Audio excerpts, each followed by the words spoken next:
A graça e a paz do nosso Salvador e Senhor Jesus Cristo. Nós vamos iniciar o nosso culto dessa noite, segundo domingo do mês de agosto. O mês de agosto para nós, para a Igreja Presbiteriana, é o mês de missões. Isso porque a Igreja Presbiteriana do Brasil iniciou seu trabalho oficialmente com a chegada de Ashbel Green Simonton em 1859, exatamente no dia 12 de agosto. No próximo dia 12 nós estaremos celebrando os 161 anos da Igreja Presbiteriana no Brasil. Nós vamos iniciar então o nosso culto de adoração a Deus com ações de graças pela vida da igreja. Vamos iniciar cantando um hino, uma doxologia, uma expressão de louvor a Deus e de glória, da glória de Deus. Cantemos.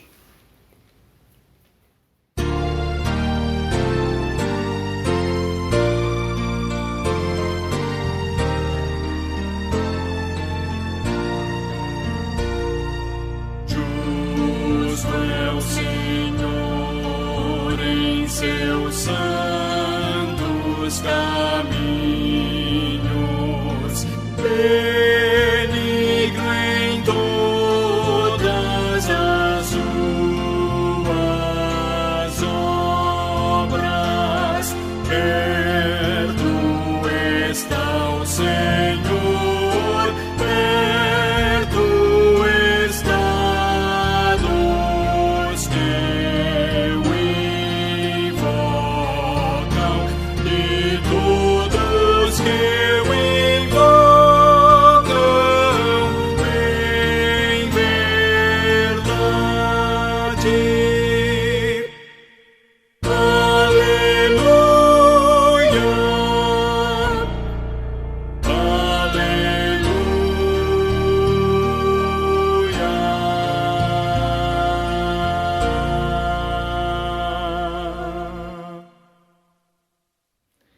Este hino, a expressão desse hino, são dois versículos do Salmo 145. Nós vamos fazer a leitura do Salmo 145 agora, numa atitude de oração. Nós vamos ler o Salmo numa atitude de oração.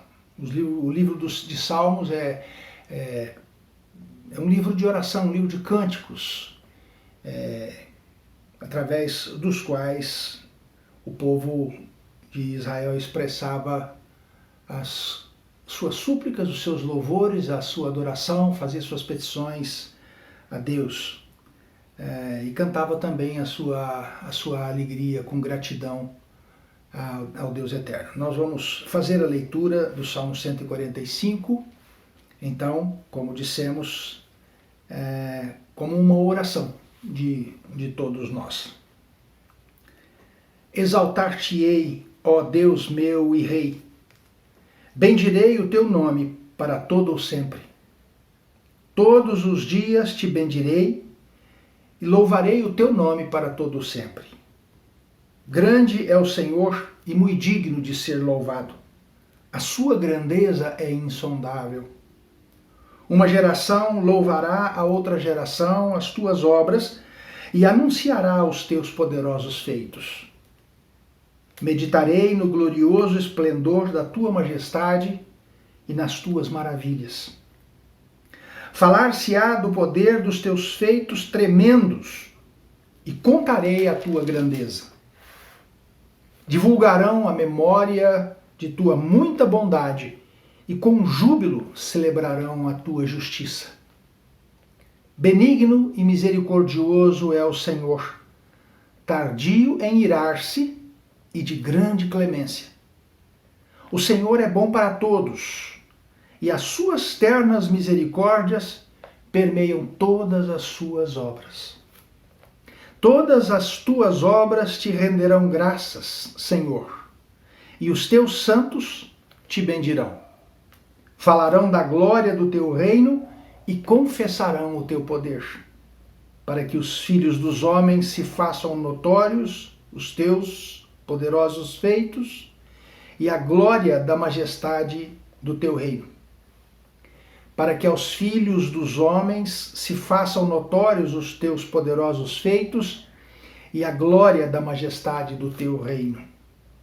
O teu reino é o de todos os séculos, e o teu domínio subsiste por todas as gerações. O Senhor é fiel em todas as suas palavras e santo em todas as suas obras. O Senhor sustém os que vacilam e apruma todos os prostrados. Em ti esperam os olhos de todos, e tu, a teu tempo, lhes dás o alimento. Abres a mão e satisfazes de benevolência a todo vivente. Justo é o Senhor em todos os seus caminhos, benigno em todas as suas obras.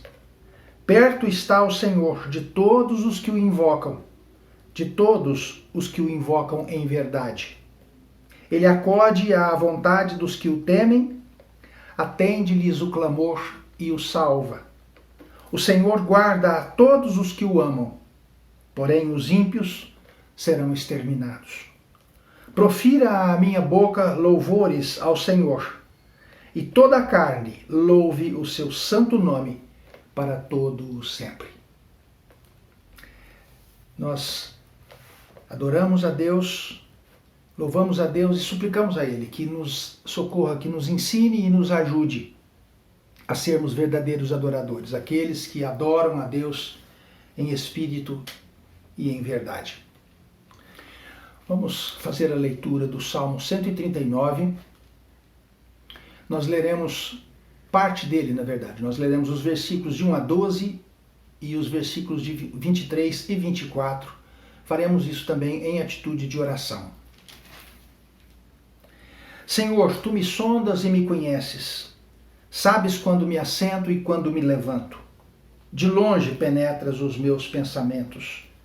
Esquadrinhas o meu andar e o meu deitar e conheces todos os meus caminhos.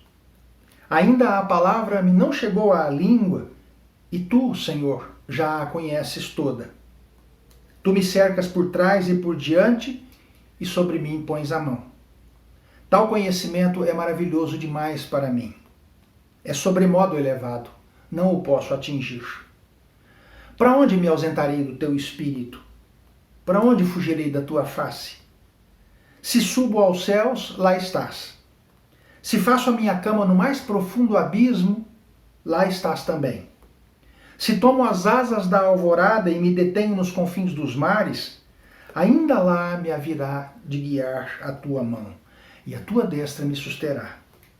Se eu digo, as trevas com efeito me encobrirão, e a luz ao redor de mim se fará noite, até as próprias trevas não te serão escuras.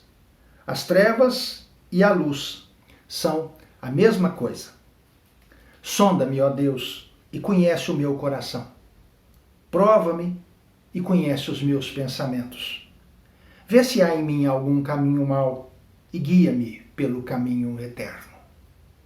Este salmo, nos primeiros versículos que nós lemos, nos fala do conhecimento absoluto de Deus, da sua onisciência e da sua presença, onipresença. Não há lugar onde nós possamos estar que Deus não esteja também, que Deus não nos alcance.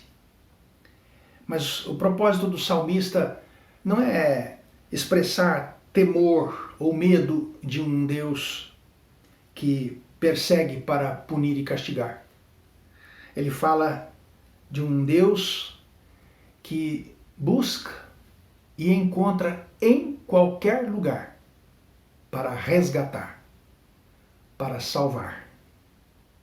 Por isso, as palavras finais do salmista, nos versículos 23 e 24, o pedido que ele faz: sonda-me, ó Deus, e conhece o meu coração.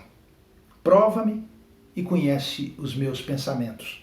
Vê se há em mim algum caminho mau e guia-me pelo caminho eterno. Seja esse o nosso pedido, seja essa a nossa súplica de perdão a Deus, porque nós devemos reconhecer que somos pecadores mas Deus é rico em perdoar. E Ele nos oferece graciosamente, em Jesus Cristo, o seu perdão. Seja esta oração do salmista também a nossa oração. Cantemos neste instante um hino ao Senhor, com o qual nós expressamos também em oração o nosso sentimento, o nosso pensamento com respeito a esta nossa condição de pecadores. Cantemos.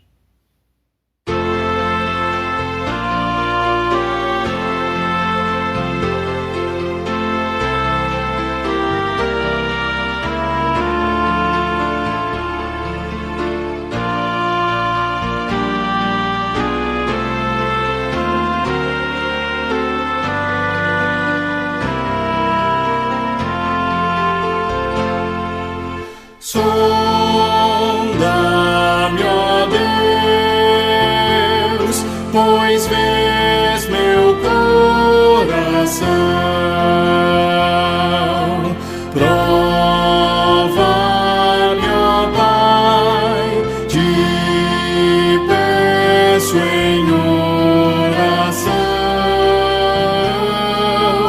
de todo mal. Liberta-me, Senhor, até da transgressão que oculta for. Vem me lavar dos vis pecados meus, conforme prometeste, meu bom Deus. Faze-me arder e consumir de amor, pois quero te magnificar, Senhor. Todo meu ser não considero meu, quero gastá-lo no serviço teu. Minhas paixões tu podes dominar, pois tu, Senhor, vieste em mim morar.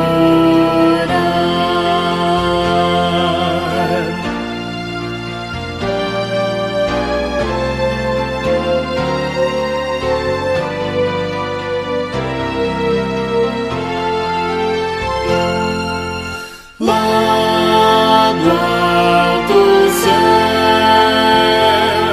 o avivamento vem, e que comece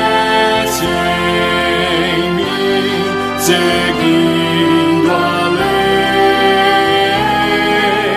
o teu poder,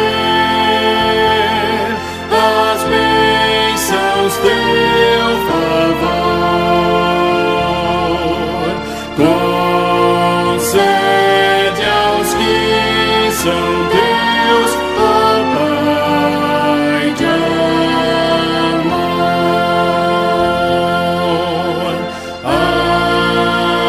Amém.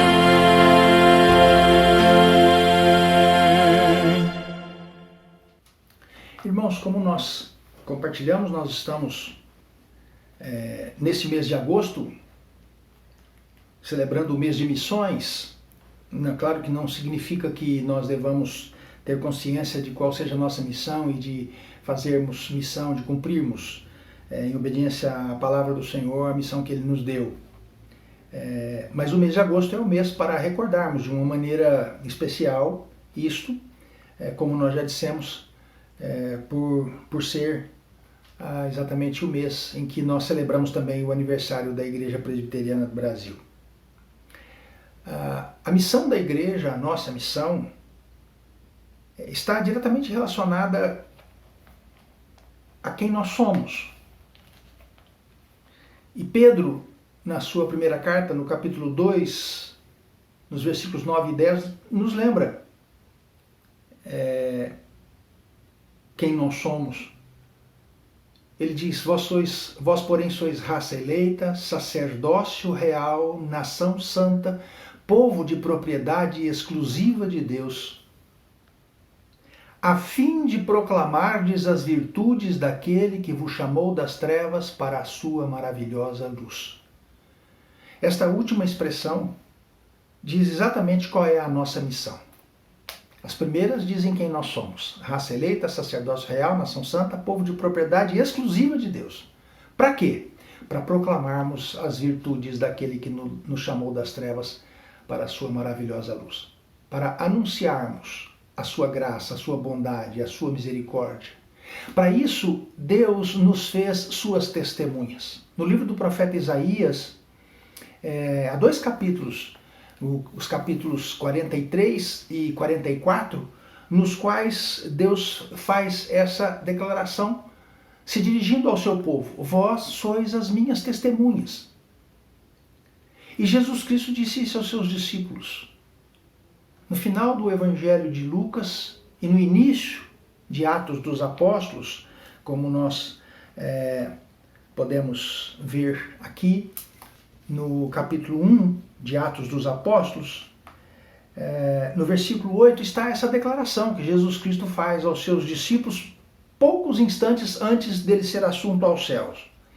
Ele diz assim: mas vós recebereis poder ao descer sobre vós o Espírito Santo, e sereis minhas testemunhas, tanto em Jerusalém, como em toda a Judéia e Samaria, e até aos confins da terra.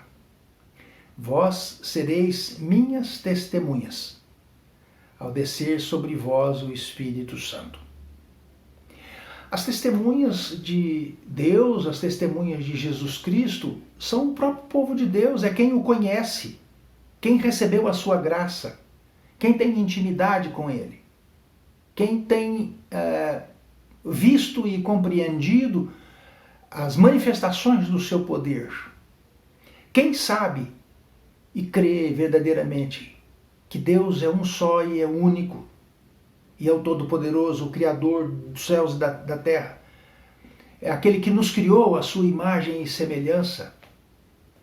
É aquele que deu a sua ordem, o seu mandamento, a sua palavra, que pelos nossos primeiros pais foi quebrado, razão pela qual toda a raça humana caiu. Por isso todos nós temos a natureza pecadora. Por isso todos nós necessitamos, nós carecemos da graça de Deus. E Deus nos dá essa graça. Por meio dessa graça Ele perdoa todos os nossos pecados e nos dá vida eterna em Cristo Jesus. Isso é verdade que precisa continuar sendo anunciada, porque quando Jesus Cristo diz aos seus discípulos: sereis minhas testemunhas, começando aqui em Jerusalém, Judéia e Samaria, no livro de Atos dos Apóstolos nós vemos que isto se cumpriu já naquele período. Logo no início da vida da igreja cristã, no capítulo 8 de Atos dos Apóstolos, fala que começou uma grande perseguição num determinado dia, logo que Estevão foi assassinado, e a igreja toda saiu de Jerusalém e foi pregando o Evangelho, foi anunciando o Evangelho e manifestando o poder de Deus pela Judéia, Samaria, e depois nós vamos ver que Pedro é o primeiro que leva o Evangelho àquilo que, ou àquele lugar que é considerado confins da terra, porque não se trata de povo descendente de Abraão. quando Pedro entra na casa do centurião Cornélio, e acontece ali na casa de Cornélio a mesma coisa que havia acontecido em Jerusalém no dia do Pentecostes. Então, o Evangelho começa a alcançar os confins da terra já ali no ministério dos apóstolos. Claro, naquele tempo ninguém imaginava, creio eu, a existência do continente americano. Então as extremidades da terra eram os lugares mais distantes, que mesmo que eles não conhecessem, deveriam imaginar que eram os confins daqueles lugares onde eles sabiam que morava gente, que existia gente, de que eles tinham conhecimento. O Evangelho chegou até nós, mas ainda não chegou em todas as extremidades da terra. O Evangelho precisa continuar sendo anunciado, precisa continuar sendo pregado. E essa é a nossa tarefa, portanto, essa é a nossa missão. Então nós devemos anunciar o Evangelho, devemos proclamar o Evangelho, assim como Jesus Cristo deu esta tarefa, essa missão, primeiramente aos discípulos. Nós podemos compreender e devemos compreender, à luz das Escrituras Sagradas, que os discípulos ali, quando receberam as ordens de Jesus Cristo, estavam representando a igreja. Porque, claro, eles não viveriam tempo suficiente para fazer com que o Evangelho chegasse até os confins da terra. E o capítulo 8 de Atos dos Apóstolos nos revela como esta missão realmente é a missão da igreja. Porque logo no início do capítulo 8, o trecho nos diz que a igreja toda saiu de Jerusalém e foi pregando o Evangelho, exceto os apóstolos. Os apóstolos ficaram lá em Jerusalém. Então isso mostra para nós com clareza que essa tarefa, essa missão é da igreja. E nós somos a igreja, portanto essa missão é nossa. Vamos cantar um hino com o qual nós somos chamados ou somos conclamados a proclamar o Evangelho até os confins da terra.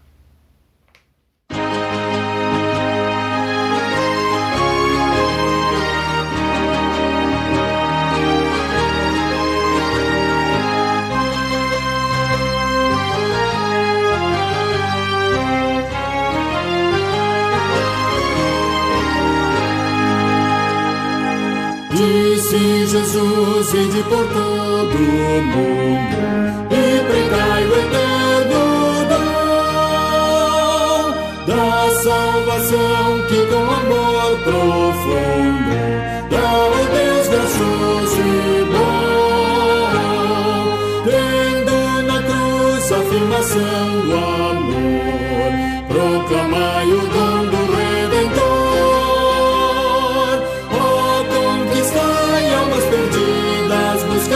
O pecador enfermo, quase moribundo. Vamos, irmãos, levar essa luz ao mundo inteiro. Vamos, irmãos, contar que esse dom é verdadeiro. Vamos, irmãos, pregar muito confiados no Cordeiro, que na cruz já fez a nossa redenção. Todos marchemos nesse grande intento de pregar a salvação, sem recuar, sempre mostrando alento, se cumpramos a missão que o Salvador Cristo Jesus nos deu. Ele está também no posto seu, diz-nos o Rei, sempre convosco estarei. Vamos, irmãos, bem firmes neste pensamento. Vamos, irmãos, levar essa luz ao mundo inteiro. Vamos, irmãos, contar que esse dom é verdadeiro. Vamos, irmãos, pregar muito confiados no Cordeiro, que na cruz já fez a nossa redenção.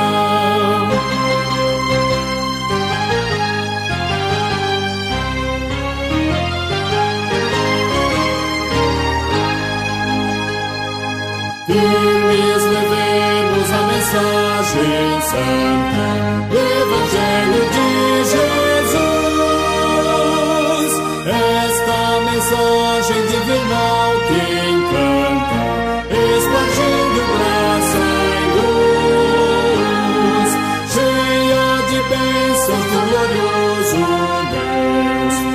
conhece os escolhidos seus.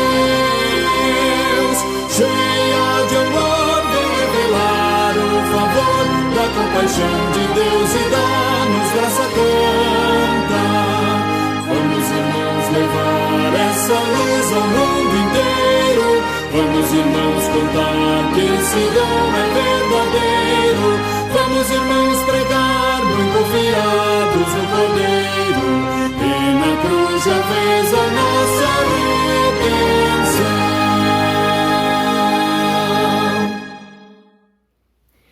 Irmãos, nós vamos agora compartilhar a mensagem da Palavra de Deus, abrindo as nossas Bíblias em Atos dos Apóstolos, no capítulo 4. Capítulo 4 de Atos dos Apóstolos, onde nós faremos a leitura do texto para a nossa meditação. Nós leremos no capítulo 4 os versículos de 5 até o 22.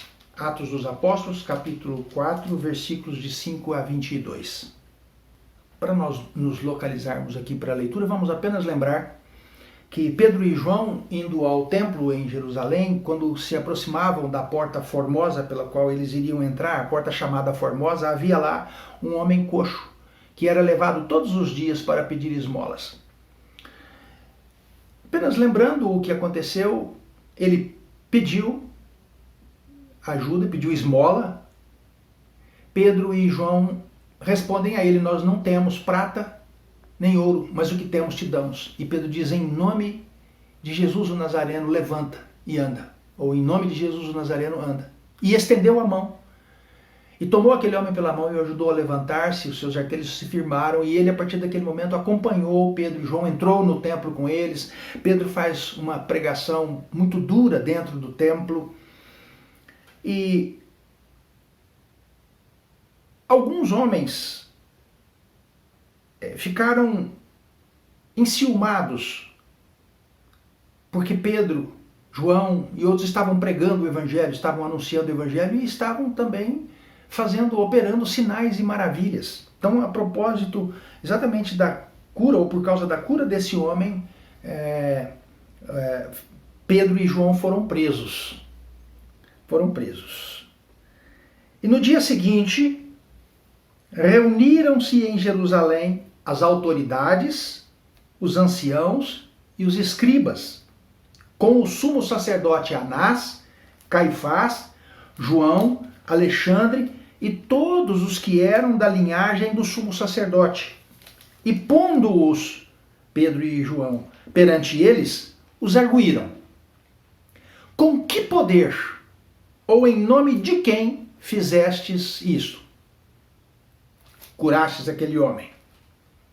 Então Pedro, cheio do Espírito Santo, lhes disse: autoridades do povo e anciãos, visto que hoje somos interrogados a propósito do benefício feito a um homem enfermo e do modo por que foi curado, tomai conhecimento vós todos e todo o povo de Israel, de que em nome de Jesus Cristo, o Nazareno, a quem vós crucificastes e a quem Deus ressuscitou dentre os mortos, sim, em seu nome é que este está curado perante vós.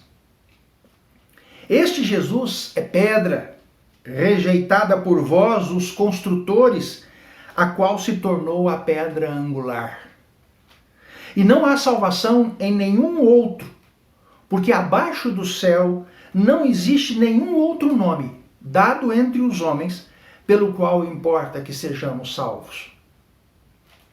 Ao verem a intrepidez de Pedro e João, sabendo que eram homens iletrados e incultos, admiraram-se e reconheceram que haviam eles estado com Jesus.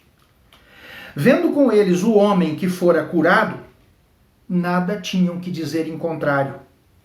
E mandando-os sair do sinédrio, consultavam entre si, dizendo: que faremos com estes homens? Pois, na verdade, é manifesto a todos os habitantes de Jerusalém que um sinal notório foi feito por eles, e não o podemos negar. Mas, para que não haja maior divulgação entre o povo, ameacemo-los para não mais falarem neste nome a quem quer que seja. Chamando-os, ordenaram-lhes que absolutamente não falassem, nem ensinassem em o nome de Jesus. Mas Pedro e João lhes responderam: julgai se é justo diante de Deus ouvir-vos antes a vós do que a Deus. Pois nós não podemos deixar de falar das coisas que vimos e ouvimos. Depois, ameaçando-os mais ainda, os soltaram, não tendo achado como os castigar por causa do povo, porque todos glorificavam a Deus pelo que acontecera. Ora, tinha mais de 40 anos aquele em quem se operara esta cura milagrosa. Meus irmãos, o que nós lemos aqui é que coisas grandiosas Deus estava operando no seu povo, no meio do seu povo. Jesus Cristo havia sido morto, crucificado, ressuscitado, havia permanecido 40 dias com os seus seguidores, com os seus discípulos, confirmando com eles todas as coisas que haviam acontecido, que Jesus Cristo havia feito e havia dito. E Jesus Cristo havia também cumprido a promessa que havia feito aos discípulos de enviar o poder do alto, de fazer descer sobre eles o poder do alto. Isso estava prometido, está registrado lá no livro do profeta Joel. E era a promessa de Deus. E Deus derramou o seu Espírito. E agora estes homens estão obedecendo à ordem dada por Jesus Cristo. Lá no final do Evangelho de Mateus, Jesus Cristo diz assim: toda autoridade me foi dada nos céus e na terra. Ide, portanto, fazei discípulos de todas as nações, batizando-os em nome do Pai, do Filho e do Espírito Santo, ensinando-os a guardar todas as coisas que eu vos tenho mandado. E eis que estou convosco todos os dias, até a consumação dos séculos. Antes de Jesus Cristo ser assunto aos céus, ele disse: permanecei aqui em Jerusalém até que sejais revestidos de poder do alto. Eles permaneceram em Jerusalém, foram revestidos de poder do alto, revestidos pelo Espírito Santo no dia de Pentecostes. E a partir desse momento, eles não podiam fazer outra coisa senão obedecer à ordem dada por Jesus Cristo. Eles, não intencionalmente, mas provocaram ciúmes nos líderes de Israel. Os primeiros versículos do capítulo 4 dizem assim: quando Pedro e João ainda estavam falando ao povo no templo, sobrevieram os sacerdotes, o capitão do templo e os saduceus, ressentidos, com ressentimento, por ensinarem eles o povo e anunciarem em Jesus a ressurreição dentre os mortos. Eles estavam proclamando, estavam anunciando, estavam pregando e dizendo a todos que havia ressurreição, que Jesus Cristo havia ressuscitado dentre os mortos. E em Jesus Cristo havia a ressurreição. Jesus Cristo, a ressurreição de Jesus Cristo era a prova da ressurreição. E então, por isso, ressentidos, eles os prenderam e os recolheram no cárcere até o dia seguinte. Muitos que ouviram a palavra lá no templo aceitaram. E naquele dia, o número de homens que creram em Jesus Cristo subiu a quase 5.000. Então já eram quase 5.000 pessoas ouvindo o Evangelho e crendo em Jesus Cristo ali em Jerusalém. Muito bem.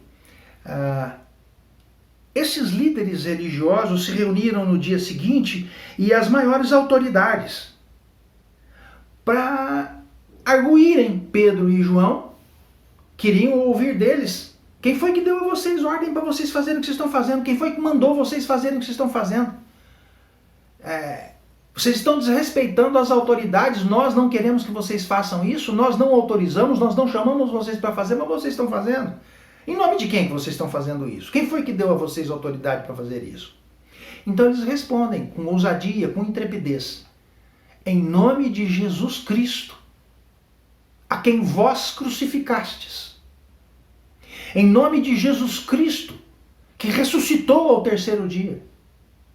Ele nos deu ordem, Ele nos ensinou, Ele nos mandou anunciar, nos mandou pregar, nos mandou proclamar o Evangelho, anunciar o Reino de Deus, e nós estamos fazendo isso em nome dEle. E foi em nome dEle também que foi curado este homem que agora vocês podem ver, que está aqui. Durante tantos anos, ele tem agora 40 anos de idade, todos os dias ele era levado e deixado lá na porta do templo, à porta do templo, para pedir esmola, e hoje todos que o conheciam o estão vendo curado, andando. Era um coxo de nascença que agora foi curado em nome de Jesus Cristo.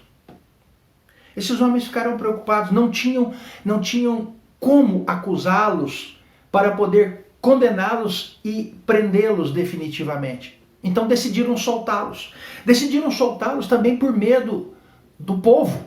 O povo estava vendo tudo o que estava acontecendo, percebendo a relação harmônica que existia entre tudo o que eles falavam e o que acontecia, porque Deus operava sinais e maravilhas através deles.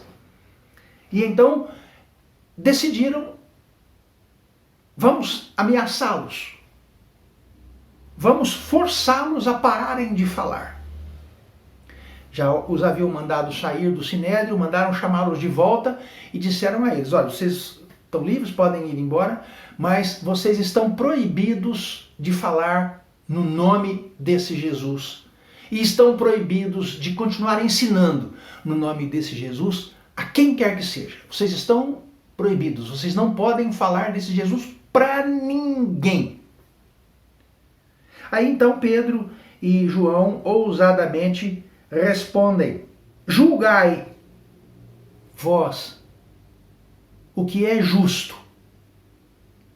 Se é justo nós darmos ouvidos a Deus ou a homens. Porque o que vocês homens estão falando não é a mesma coisa que Deus falou. Deus nos mandou fazer isso e nós estamos fazendo em obediência a Ele. Então vocês julguem, considerem, façam um arrazoado e vejam o que é justo, obedecermos a vocês ou obedecermos a Deus. Porque quanto a nós, eles haviam tomado uma decisão, eles tinham uma decisão. Não podemos deixar de falar daquilo que vimos e ouvimos. Então, Pedro e João estão dizendo às autoridades religiosas de Jerusalém que eles vão continuar falando e vão continuar ensinando. E nesse momento eles não puderam fazer nada quanto a isso. Mas ameaçaram ainda mais fortemente e os soltaram.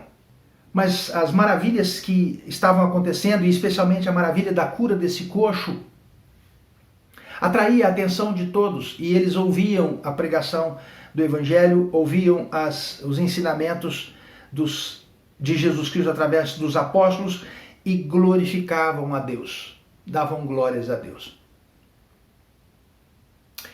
Bem, meus irmãos, a história da igreja se desenvolve e nós vemos no decorrer da história, nos relatos históricos da igreja, nós vemos citações e informações de pessoas que, sofrendo ameaças, desistiram de professar a sua fé em Jesus Cristo.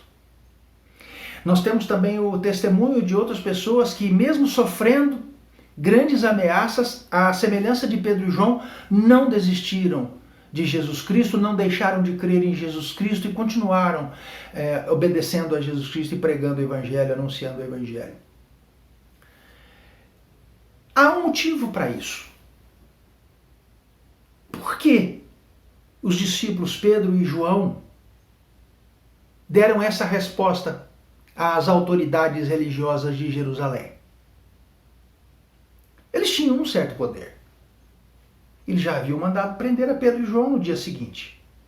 Agora soltaram e estão os ameaçando porque não podem mantê-los presos. Não tem justificativa. Mas há uma coragem, há uma ousadia, há uma intrepidez nesses discípulos de Jesus Cristo, nesses apóstolos de Jesus Cristo. E essa é a razão pela qual eles dizem: não podemos deixar de falar do que temos visto e ouvimos. Pois nós não podemos deixar de falar das coisas que vimos e ouvimos. Quais são as coisas que eles viram e ouviram? Desde que eles foram chamados por Jesus Cristo, eles viram tudo o que Jesus Cristo fez. Todas as curas que Jesus Cristo fez. Todos os aleijados, coxos que Jesus Cristo fez andar. Todos os cegos que Jesus Cristo fez enxergar.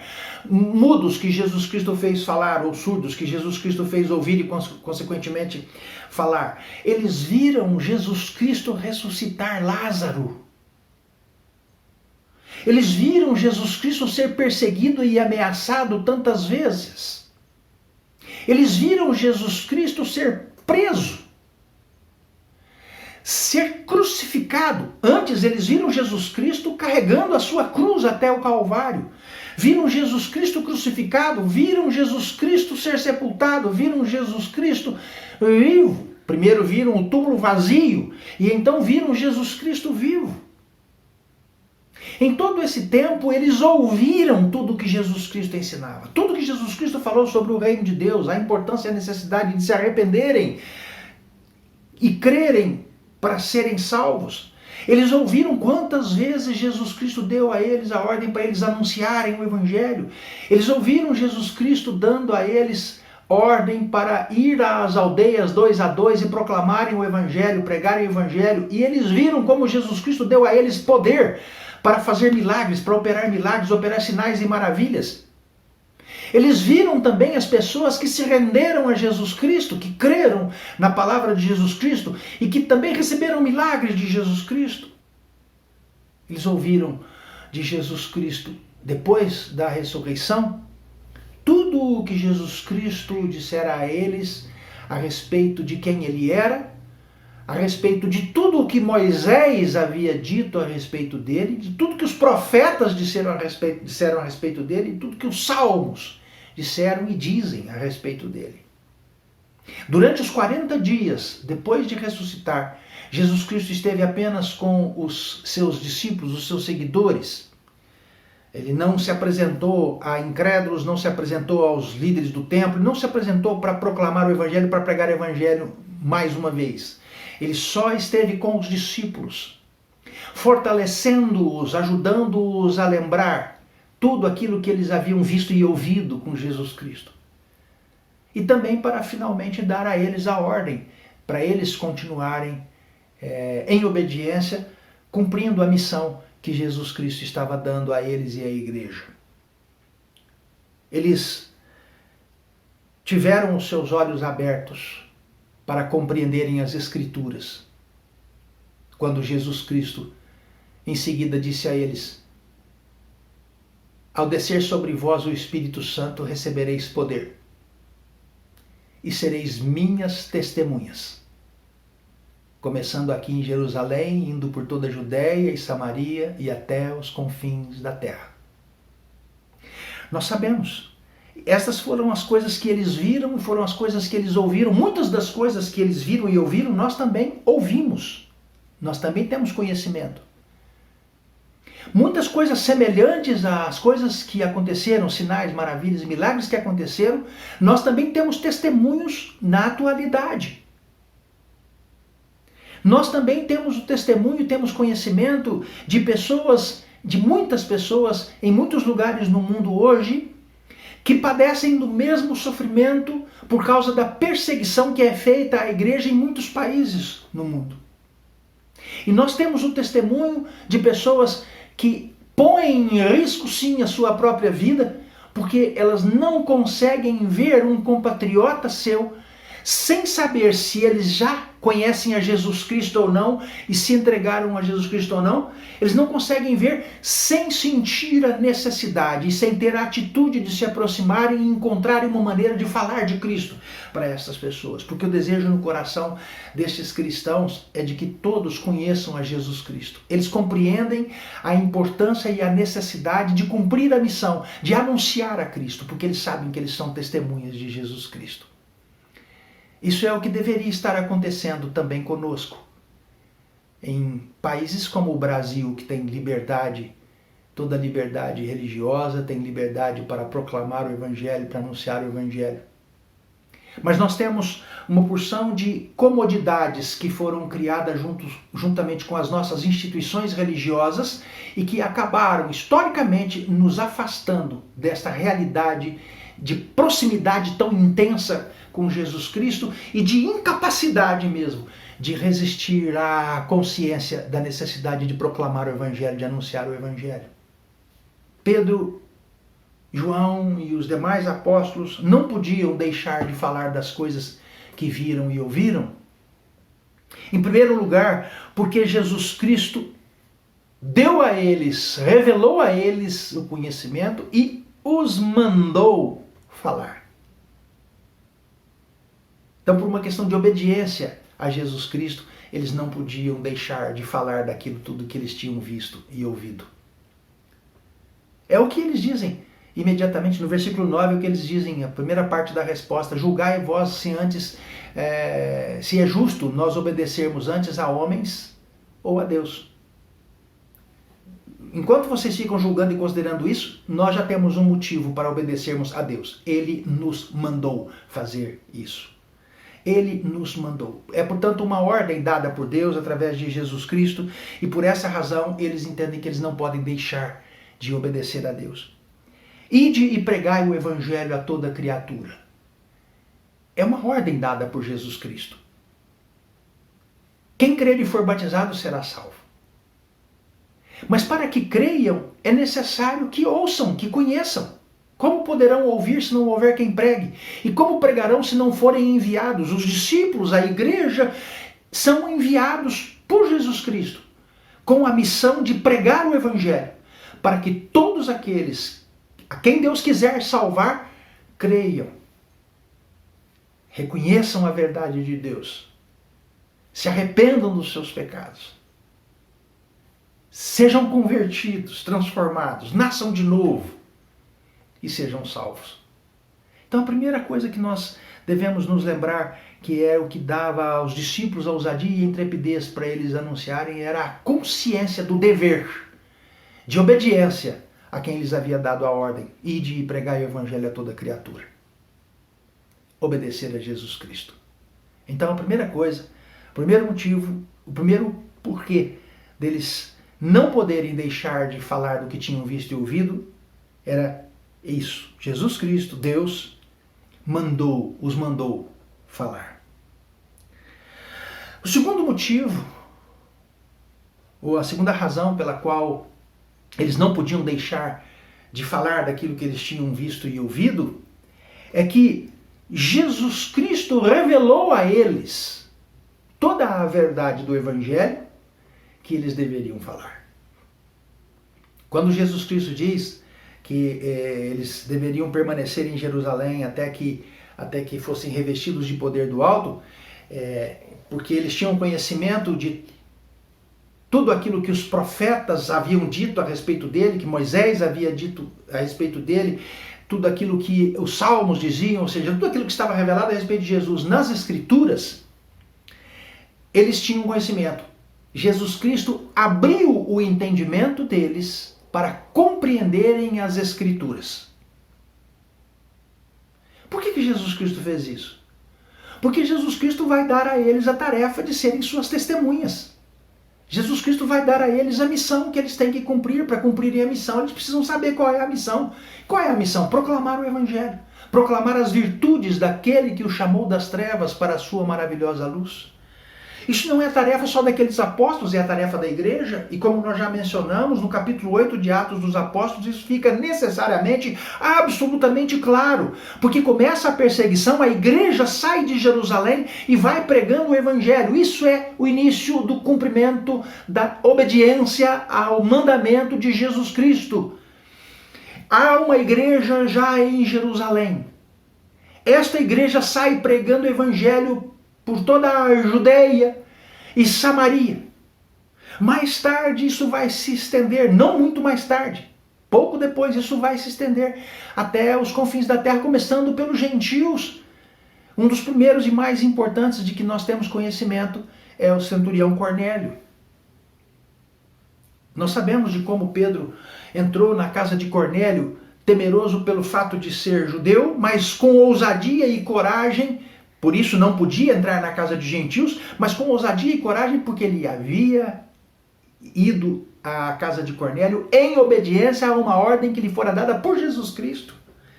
O mesmo Jesus Cristo que deu a Cornélio ordem para mandar pessoas para chamarem Pedro, é o Jesus Cristo que deu a Pedro todo o conhecimento e a consciência de que ele deveria entrar na casa daquele gentio e anunciar ali o Evangelho.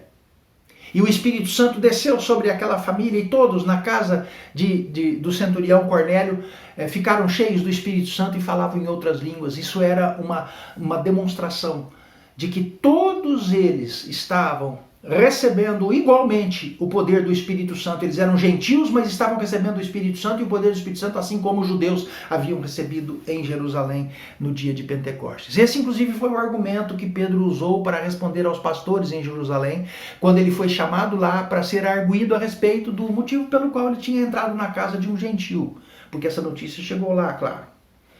Então, meus irmãos, eles não podiam deixar de falar do que tinham visto e ouvido, porque Jesus Cristo lhes deu conhecimento daquilo que eles deveriam falar. Deu conhecimento por quê? Porque quem vai ser testemunha, vai testemunhar, vai falar, precisa saber o que vai falar. Então eles sabiam pela experiência pessoal com Jesus Cristo, sabiam por tudo que eles haviam visto Jesus Cristo fazendo, por tudo que eles sabiam que Jesus Cristo tinha feito na vida deles e por tudo que em todo o tempo eles haviam ouvido Jesus Cristo falar.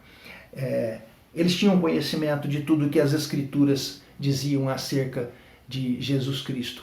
Então, eles não podiam deixar de falar. Não podiam deixar de falar porque eles haviam recebido o mandamento de Deus, o mandamento de Jesus Cristo. Não podiam deixar de falar porque eles haviam recebido revelação e conhecimento de toda a verdade que deveria ser anunciada. Haviam recebido isso do próprio Senhor Jesus Cristo. Em terceiro lugar, eles não podiam deixar de falar do que tinham visto e ouvido, porque Jesus Cristo deu a eles poder para falar. Jesus Cristo diz a eles: fiquem aqui em Jerusalém até que sejais revestidos de poder do alto. Poder para quê? Poder para proclamar o Evangelho. Poder para anunciar aquilo que eles sabiam. Eles receberam uma ordem de Jesus Cristo para anunciar tudo o que eles tinham visto e ouvido com e em Jesus Cristo. Eles receberam de Jesus Cristo uma capacidade que lhes foi dada quando Jesus Cristo abriu o seu entendimento para eles compreenderem tudo o que as Escrituras falavam a respeito dele. E eles receberam poder. Com esse poder, eles não seriam detidos. Os líderes de Jerusalém tentaram detê-los. Mas o povo todo já estava maravilhado e dando glórias a Deus. Como é que eles conseguiriam prender Pedro e João e ter o povo a seu favor? Eles tinham medo de ter o povo contra si. Por essa razão, eles não puderam fazer nada. Então, cheios de poder do Espírito Santo, eles continuam pregando o Evangelho e eles continuam operando sinais e maravilhas. Eles foram revestidos de poder do alto no dia de Pentecostes. Jesus disse: recebereis poder, descerá sobre vós o Espírito Santo, não muito depois desses dias. Quando Jesus Cristo foi assunto aos céus, apenas mais 10 dias se passaram até que se cumprisse o Pentecostes. E então, eles, cheios do poder, cheios do Espírito Santo, não podiam deixar de falar das coisas que haviam visto e ouvido. E é interessante porque aqui no texto que nós lemos, esta palavra está clara. Há uma declaração quando eles recebem no versículo 7, eles recebem o questionamento, eles são arguídos: com que poder ou em nome de quem fizestes isso? A cura feita àquele homem na Porta Formosa do templo em Jerusalém. Lucas escreve: então Pedro, cheio do Espírito Santo, lhes disse. Pedro e João estavam cheios do Espírito Santo. Eles haviam recebido o poder. do alto. Deus havia derramado sobre eles o seu Espírito, como está anunciado lá no livro do profeta Joel, e como Pedro explica no dia de Pentecostes, quando muitos judeus incrédulos questionam e zombam, dizendo, eles estão embriagados, às 9 horas da manhã estariam embriagados. Então Pedro se levanta e diz, não, o que está acontecendo hoje aqui é o que foi prometido pelo profeta Joel, quando Deus diz, derramarei do meu Espírito, e concedido esse poder a todos, não apenas aos filhos, mas também aos servos. É só nós olharmos lá em Joel e nós vamos ver o que está escrito. Servos e servas, filhos e filhas, servos e servas. Não haviam apóstolas, mas se esse poder do Espírito Santo é derramado também sobre filhas e sobre servas, então a igreja toda recebe este poder para proclamar o Evangelho, para anunciar o Evangelho. E é por essa razão que o apóstolo Paulo diz, escrevendo aos Efésios, que na nossa vida cotidiana nós devemos nos deixar encher. Deixai-vos encher, ou enchei-vos do Espírito Santo, que na verdade significa deixar-vos encher do Espírito Santo. É isso que nós devemos fazer. E nós devemos então, meus irmãos, fazer para nós a pergunta, ou duas perguntas. Nós estamos à semelhança dos apóstolos, à semelhança da igreja, através da história, através da igreja em muitos países hoje, nós estamos também com esta convicção e essa disposição de quem não pode deixar de falar do que viu e ouviu? Nós estamos falando do que vimos e ouvimos? Estamos nas mãos de Deus para sermos usados como seus instrumentos de proclamação do Evangelho e de operação de sinais e maravilhas, se Ele quiser fazer isso, no momento em que Ele quiser fazer, onde Ele quiser fazer? Se não estamos, a segunda pergunta, por que motivo? Será que nós não recebemos de Jesus Cristo o mandamento? Recebemos. Será que nós não recebemos de Jesus Cristo o conhecimento? Não recebemos a informação? Não sabemos quem é Jesus Cristo? Eu não quero de maneira nenhuma dizer que nós não saibamos. Eu sei que muitos dentro da igreja não sabem, não conhecem Jesus Cristo, não conhecem a Deus, não conhecem a palavra de Deus, não leem a Bíblia, não têm tempo de oração, não têm tempo de intimidade com Deus. Por isso não tem o que falar. Ou será que a nossa dificuldade está no medo? Porque nós não temos poder do Espírito Santo. Se este for o problema, meus irmãos, o apóstolo Paulo nos apontou a solução. Basta nos enchermos do Espírito Santo, ou nos deixarmos encher do Espírito Santo. Como isso não trata de poder nosso, de iniciativa poderosa nossa, nós temos a quem pedir. Basta que peçamos a Deus. E eu sei que você, se já não tem feito isso, pedirá, se quiser. Se quiser obedecer a Jesus Cristo e proclamar tudo aquilo que Ele tem mostrado e tem ensinado e que nós temos aprendido e como igreja nós sabemos. Meus irmãos, essa é a missão dos filhos de Deus, essa é a missão da igreja. Fazer com que a ordem dada por Jesus Cristo seja cabalmente cumprida. Ela será cumprida. Se nós não participarmos, se nós não ajudarmos, se nós não fizermos coro com todos aqueles que anunciam, que proclamam o Evangelho vai ser pregado assim mesmo e vai chegar aos confins da terra e vai chegar à última criatura. E então Jesus Cristo virá. Mas eu não consigo imaginar que um filho de Deus não queira ser obediente ao Pai, ser obediente a Jesus Cristo e contar para os outros as maravilhas de Deus e de Jesus Cristo e do Espírito Santo que Deus tem operado nas nossas vidas. Será que nós nos distanciamos tanto, nos afastamos tanto, nos tornamos tão religiosos assim, que nós estamos muito parecidos com as autoridades religiosas de Israel no tempo de Jesus? Uma coisa é fato, meus irmãos, o livro de Atos dos Apóstolos traz no seu último capítulo uma declaração que chama a nossa atenção.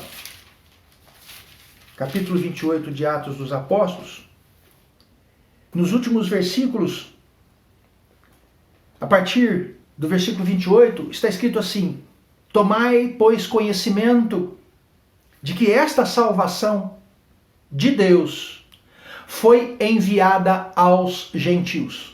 São os que estão nos confins da terra, são os que estão mais longe de Jerusalém e da Judéia e de Samaria. E eles, os gentios, a ouvirão. Tomai, pois, conhecimento de que esta salvação de Deus foi enviada aos gentios. Jesus Cristo não mandou que o evangelho seja pregado até os confins da terra?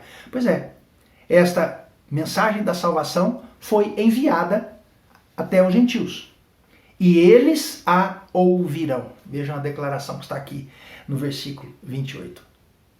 Eles quem? Os gentios a ouvirão.